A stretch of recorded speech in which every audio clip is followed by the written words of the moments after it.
លោកស្រីអ្នកនាងកញ្ញានិងប្រិយមិត្ត អ្នកស្ដាប់ជាទីមេត្រីប្រទេសដែលជាមហាអំណាចហើយក៏ជាមហាយៈទាំងពីរនេះកំពុងត្រៀមខ្លួនសម្រាប់ចំនួនព្រំដែនថ្មីម្ដងទៀតចិននិងឥណ្ឌាប្រទេសមហាអំណាចពីរនេះកំពុងតែមានសញ្ញានៃការប្រយុទ្ធគ្នាលើព្រំដែនថ្មីម្ដងទៀតឥណ្ឌាបានតវ៉ាយ៉ាងខ្លាំងចំពោះចិនដែលព្យាយាមសាងសង់សំណង់មួយដែលប៉ះចំខ្សែបន្ទាត់ព្រំដែនឥណ្ឌានៅលើជួរភ្នំហិមាល័យ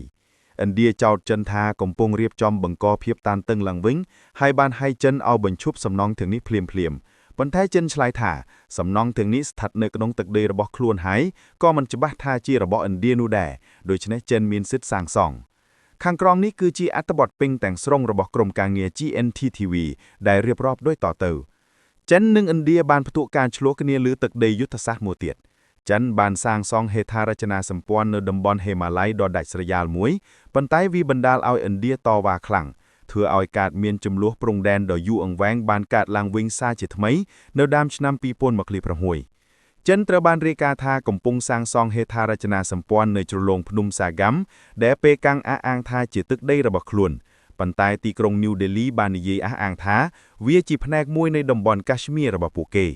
ចំនួននេះក៏ពាក់ព័ន្ធនឹងប្រទេសប៉ាគីស្ថានដែលជាគូប្រកួតប្រជែងរបស់ឥណ្ឌាផងដែរការប៉ះទង្គិចគ្នានេះបានធ្វើឲ្យមានសញ្ញារំលឹកឆ្លោះគ្នាឡើងវិញរវាងចិនឥណ្ឌាដែលមានអស់ជាច្រើនទសវត្សរ៍មកហើយនោះ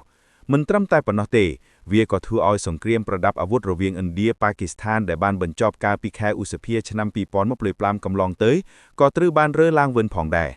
ចិនអះអាងថាការអភិវឌ្ឍហេដ្ឋារចនាសម្ព័ន្ធរបស់ពួកគេនៅជ្រលងភ្នំសាហ្គាំគឺក្នុងចំណុចទឹកដីបញ្ចូលនៃច្រករាងសេដ្ឋកិច្ចចិនប៉ាគីស្ថានដែលជាបណ្ដាញដ៏មានតម្លៃរាប់ពាន់លានដុល្លារវាភ្ជាប់ពីតំបន់ស៊ីនជីយ៉ាងភាគខាងលិចរបស់ចិនជាមួយកំពង់ផែក្វាដារបស់ប៉ាគីស្ថានតំបន់នេះត្រូវបានប្រគល់ឲ្យចិនដោយប៉ាគីស្ថានតាមកិច្ចព្រមព្រៀងព្រំដែនឆ្នាំ1963ដែលឥណ្ឌាបានមិនទទួលស្គាល់នោះឡើយក្នុងរយៈពេលប្រមាណខែចុងក្រោយនេះចិនបានសាងសង់ពង្រីកផ្លូវថ្នល់ដែលអាចពង្រឹងសមត្ថភាពរបស់ចិនសម្រាប់ការចល័តយោធាឲ្យបានឆាប់រហ័សនៅជិតខ្សែបន្ទាត់ត្រួតពិនិត្យជាក់ស្ដែងគេហៅកាត់ថា LAC រវាងឥណ្ឌាចិនលោកស៊ីរីរដ្ឋាចាវែមដែលជាអ្នកនាំពាក្យក្រសួងការបរទេសឥណ្ឌាដែលកាលពីសប្តាហ៍មុនលោកបានបញ្ជាក់ជាថ្មីថាកិច្ចព្រមព្រៀងចិនប៉ាគីស្ថានគឺខុសច្បាប់និងគ្មានសុពលភាពនោះទេលោកនិយាយច្បាស់ថាយើងមិនទទួលស្គាល់ច្រករាងសេដ្ឋកិច្ចចិនប៉ាគីស្ថាននោះទេដែលវាឆ្លងកាត់ទឹកដីឥណ្ឌានិងស្ថិតនៅក្នុងការកាន់កាប់បង្ខំទឹកដីសហព័ន្ធទាំងមូលនៃតំបន់កាಶ್មៀរគឺជារបស់ឥណ្ឌាដែលមិនអាចកាត់ផ្តាច់បានទេចិនបានច្រានចោលការលើកឡើងរបស់ឥណ្ឌាដោយអះអាងថាសកម្មភាពអភិវឌ្ឍរបស់ពួកគេនៅតំបន់នេះគឺត្រឹមត្រូវទាំងស្រុងក្នុងការអនុវត្តសិទ្ធិអធិបតេយ្យលើទឹកដីខ្លួនកន្លងមកយោធាឥណ្ឌាក៏បានពង្រីកវត្តមានរបស់ខ្លួននៅតំបន់នោះដែរធ្វើឲ្យប្រសើរឡើងមូលដ្ឋានទ័ពអាកាសដែលមានតម្លៃរាប់លានដុល្លារឆ្លើយតបនឹងសកម្មភាពចិនយើងចងចាំបានថានៅតំបន់ឡាដាក់ភាគខាងលិចរបស់ប្រទេសឯណោះវិញនោះការប្រយុទ្ធគ្នាដ៏សាហាវតាំងពីឆ្នាំ2020ជជែកគ្នាជាង20រុនរហូតដល់ឆ្នាំ2024លុះឆ្នាំ2026នេះការផ្ទុះឡើងនៅតំបន់មួយទៀតសាហ្គាំបានធ្វើឲ្យសេនាធិការកងទ័ពឥណ្ឌាលោកឧត្តមសេនីយ៍អូពេត្រាវេឌីប្រកាសថាយើងមិនទទួលសកម្មភាពណានោះទេចំពោះច្រករាងសេដ្ឋកិច្ចចិនប៉ាគីស្ថានយើងមិនទទួលវាទេ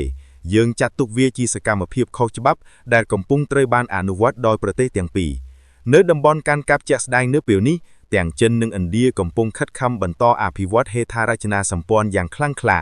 ប្រទេសទាំងពីរកំពុងបន្តជជែកគ្នាដើម្បីបន្ធូរភាពតានតឹងក្នុងកិច្ចប្រជុំកណ្ដាលខែសីហាឆ្នាំ2025នៅទីក្រុង New Delhi រដ្ឋមន្ត្រីការបរទេសចិនលោកវ៉ាងយីនិងទីប្រឹក្សាសន្តិភាពជាតិលោកអាជីដូរ៉ាវបានព្រមព្រៀងរក្សាសន្តិភាពតាមព្រំដែននិងបដិញ្ញាកំណត់ពេលប្រជុំបន្ទាប់នៅពេលក្រោយទៀតគួរបញ្ជាក់ផងដែរថាជ្រលងភ្នំសាហ្គាំត្រូវបានគេដឹងថាគឺជាជ្រលងភ្នំដែលមានប្រជាពលរដ្ឋរស់នៅតិចតួច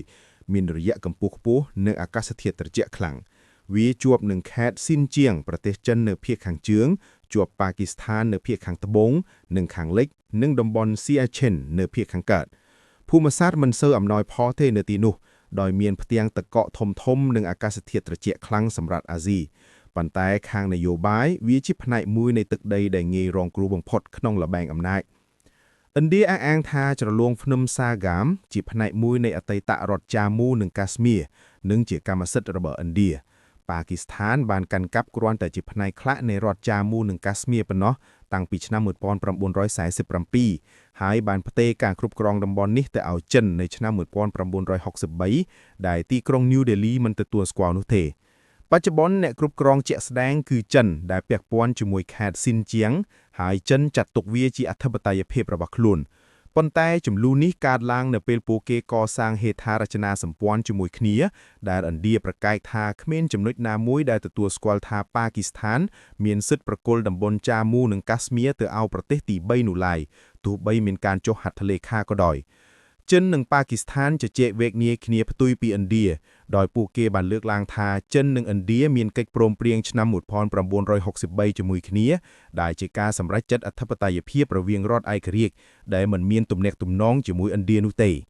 អ្នកជំនាញយល់ឃើញថាជ្រលងភ្នំសាហ្គាមមានលក្ខណៈយុទ្ធសាស្ត្រខ្លាំងដោយហេតុផលទី1វាជិតនឹងតំបន់ស៊ីនជាងនិងឡាដាក់ដែលសកម្មភាពណាមួយនឹងប៉ះពាល់នយោបាយនិងបណ្ដាលឲ្យមានការប្រែប្រួលនៅតំបន់សៀឆេននិងឡាដាក់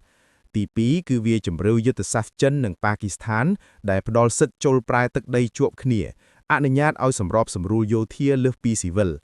ទី3ផលវិបាកផ្នែកយោធានិងសេដ្ឋកិច្ចតែម្ដងដែលហេដ្ឋារចនាសម្ព័ន្ធនៅជ្រលងភ្នំសាហ្គាមពង្រឹងសមត្ថភាពចិនក្នុងការផ្លាស់ប្ដូរអាវុធសម្ភារៈនៅជិតភាគខាងត្បូងរបស់ឥណ្ឌាជាពិសេសក្នុងតំបន់ឡាដាក់ទី4វាបង្ហាញការទាមទារទឹកដីសម្រាប់ឥណ្ឌាដែលធ្វើឲ្យចុះខ្សោយផ្នែកច្បាប់របស់ពួកគេក្នុងការទាមទារតំបន់ចាមូនិងកាស្មៀពីប៉ាគីស្ថានរួមជាមួយការកាន់កាប់ជាក់ស្ដែងរបស់ចិនចំណែក CPEC គឺជាច្រករាងសេដ្ឋកិច្ចដ៏មានមហិច្ឆតារបស់ចិននិងប៉ាគីស្ថានប្រើប្រាស់ទឹកប្រាក់រហូតដល់ទៅ$60,000 លានគេចង់ភ្ជាប់ស៊ីនជាងរបស់ចិនទៅកំពង់ផាកវ៉ាដារបស់ប៉ាគីស្ថានតាមរយៈផ្លូវដែកគម្រោងថាមពលនិងតំបន់ឧស្សាហកម្ម CPEC ឆ្លងកាត់ Gilgit-Baltistan ដែលជាផ្នែកមួយដែលឥណ្ឌាបានអះអាងជ្រលងភ្នំសាហ្គាមវាមិនមែនជាផ្នែកមួយដែលអាចមើលឃើញច្បាស់លាស់ចំពោះ CPEC នោះទេ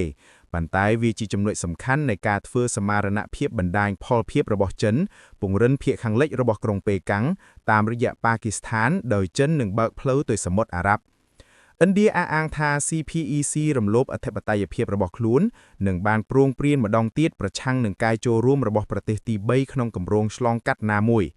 រឿងនេះត្រូវបានដឹងឮត្រឹមតែសម្ដីរបស់មន្ត្រីជាន់ខ្ពស់ឥណ្ឌានិងចិនប៉ុណ្ណោះចំណែកឯប៉ាគីស្ថានស្ងៀមស្ងាត់ប៉ុន្តែត្រូវបានគេដឹងថាគាំទ្រជំហរចិនច្បាស់លាស់ព្រោះមានកិច្ចព្រមព្រៀងឆ្នាំ1963ជាមួយគ្នានិងឥឡូវកំពុងកសាងអនាគតសេដ្ឋកិច្ច CPEC ជាមួយគ្នាទៀតនោះ